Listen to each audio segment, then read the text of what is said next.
Habitantes, en algún lugar de un libro hay una frase esperándonos para darle un sentido a la existencia. Cervantes. El mundo está cambiando a gran velocidad. El idioma español es probablemente el idioma más hermoso y completo entre los idiomas del mundo. Nuestro idioma tiene cerca de 100.000 palabras. Cervantes usó casi 23.000 palabras en su obra maestra Don Quijote. En una conversación entre dos personas pensionadas, se utilizan más de 3.200 palabras, mientras que en una conversación entre dos jóvenes en promedio, utilizan solo 240 palabras. Como referencia en una canción de reggaetón, en promedio se utilizan 30 palabras, la mitad de ellas malas palabras o palabras que denigran a la mujer. Hoy más que nunca la educación es el camino para el desarrollo. Nos aleja de la violencia, nos acerca al diálogo, nos ayuda a elegir con sabiduría. Leer es la mejor arma que tenemos para desarrollar nuestras capacidades críticas y evitar que los charlatanes se instalen con sus malos gobiernos y controlen nuestra América Latina. Hoy en día, la literatura es lo que separa a la civilización de la barbarie. Así lo comentó el Premio Nobel de Literatura Mario Vargas Llosa en el segundo Festival Hispanoamericano de Escritores. En América Latina y en todo el mundo, estamos en constante riesgo de perder lo que ha costado tantos años y esfuerzos invertidos para poder avanzar en democracia y en libertad. Todos los días vemos a nuestro alrededor cómo en el mundo sociedades que parecían haber dejado atrás la posibilidad de errores crasos en el campo político, en el campo social y económico, sin embargo, son capaces de retroceder y de una manera brutal, ¿no?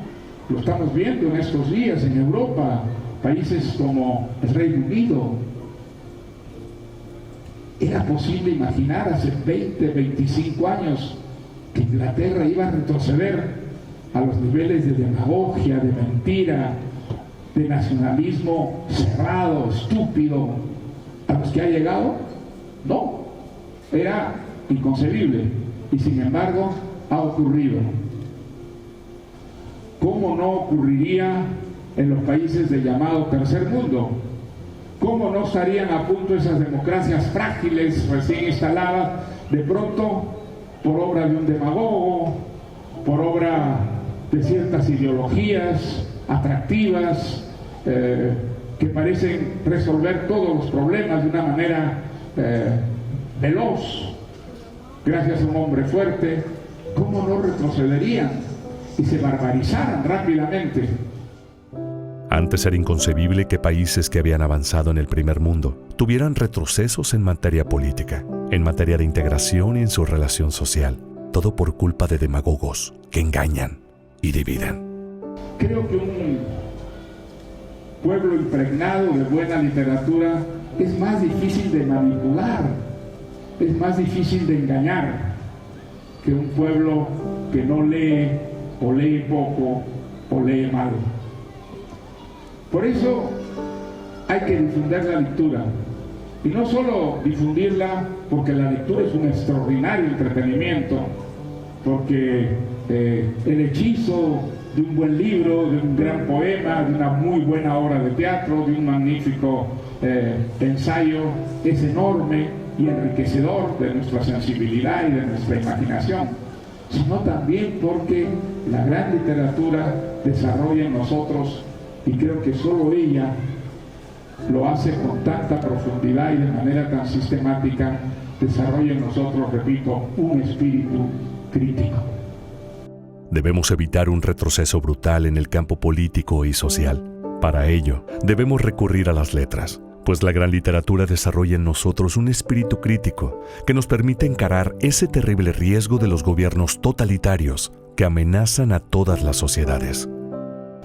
La buena literatura tiene también ese efecto de crear en nosotros una insatisfacción con el mundo tal como es, porque no se parece a esos mundos que somos capaces de inventar y que siempre, aunque fuera solo por el hecho de ser más comprensibles y más claros, son superiores y mejores que el mundo en que vivimos. Yo creo que probablemente esa es la gran contribución de la literatura al progreso de la humanidad, es decir, a la lucha contra la barbarie, a la conquista difícil, larga, de la civilización. Por eso hay que leer las grandes obras que ha producido nuestra lengua, porque las sociedades que quieren ser democráticas y libres deben ser sociedades cultas, que no se dejen manipular ni engañar fácilmente. Hay 500 millones de personas en el mundo que hablan español y es una lengua que une y se construye hacia el futuro. Es una de las grandes contribuciones de España, sin ninguna duda, a la integración de América con Europa, con Occidente, el haber llevado a América una lengua común. Los filólogos discrepan respecto al número de lenguas, de idiomas, de dialectos que se hablaban en América cuando llegaron los primeros europeos. 1500, 2000, 2500. Imagínense la Torre de Babel, que sería América hoy día con 1500, 2000 o 2500 lenguas y dialectos. Hoy día el español unifica esa extraordinaria diversidad y de alguna manera esa diversidad se refleja también en esa lengua riquísima, diversa, que tiene tantos afluentes en el mundo, por lo menos 20 países, y también esas pequeñas comunidades en países de otras lenguas que se han afincado, que han echado raíces y que no han perdido la lengua que llevaron. Es una lengua en expansión, una lengua de la que tenemos que sentirnos orgullosos. Aunque nunca antes se habían publicado tantos libros como en la actualidad, ni había tantos lectores como ahora. Hoy en día la literatura tiene que enfrentarse y competir con otras formas de entretenimiento, sobre todo entretenimiento visual.